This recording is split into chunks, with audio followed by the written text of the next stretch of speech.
Hey, so this video is going to show you how you can start to do your base layer or your underpainting for your canvas. All right, this is before we start to transfer anything on. You want to use either your color wheel sheet here or the color painting that we did, because you're going to be using complementary colors. Now, as a reminder, complementary colors are two colors that are opposite from each other, like yellow and purple, blue and orange, or red and green. Think about those different types of brands and logos that we looked at that use those complementary colors. So after I have collected most of my images, I'm going to then pause before finishing this up and start to paint. You got your canvas, make sure that you write your name on the back with Sharpie.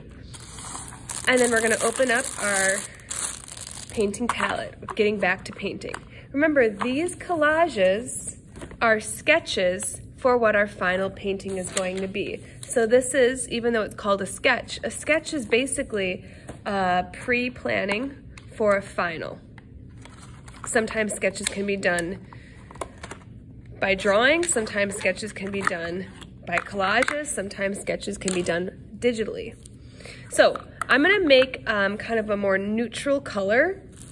And so because my background is going to be blue, I'm gonna mix blue and its complement together. I'm gonna make sure that I'm using my flat brush. This is gonna be the largest brush to cover our space.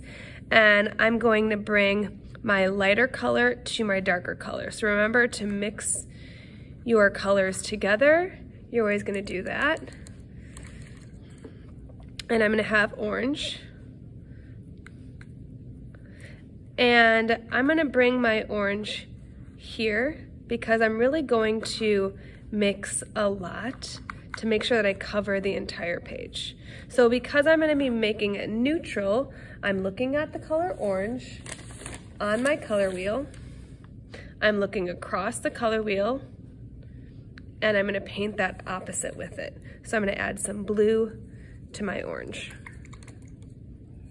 And this is what we call neutralizing or toning down our colors. And so I'm gonna see how that made it kind of a brown. Yeah, you don't need a lot of a dark color to make it really, really dark. Now this might actually be a little bit too dark. That's why we want to use little bits at a time.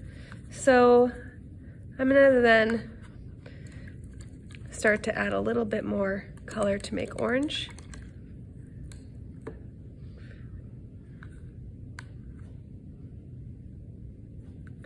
Mix that together. And what I'm gonna do is with that orange, bring it here, and then mix a little bit of that brown into it. See how that has still pretty big effect? Now I want about 1/4 of paint size. So if I were to flatten that out, that's about 1/4. Now I'm gonna bring 3 at least water brushes full of water and really start to thin down my paint. I can tell that my paint is thin if when I spin my brush, if I can see the brush stroke in it, which I can't yet. So I'm gonna continue to add some water to this paint to really thin it down, okay?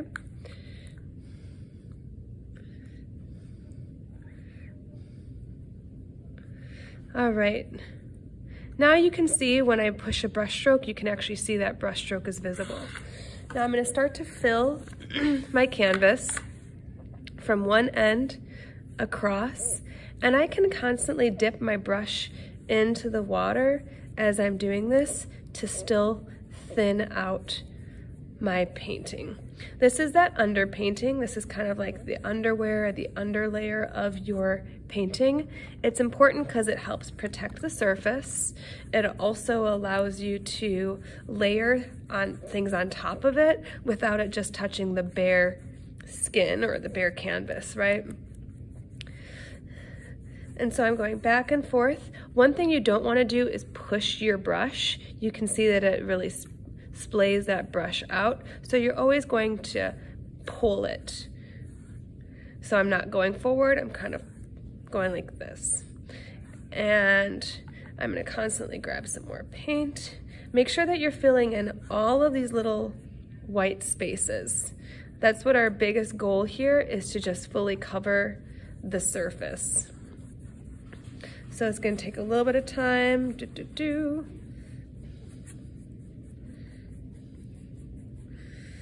See how I'm just constantly adding some water to my brush and then painting it across. It's gonna take a little bit of time to do this, but by the time you get to the bottom, your top should almost be dry.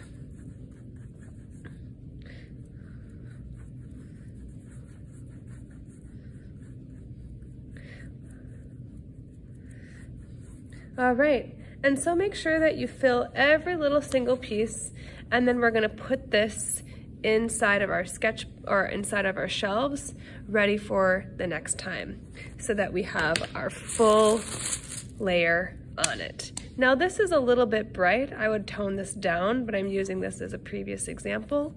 So make sure that you mix your colors, tone it down, and paint your base layer, and then we'll finish doing our collage. All right, thanks guys.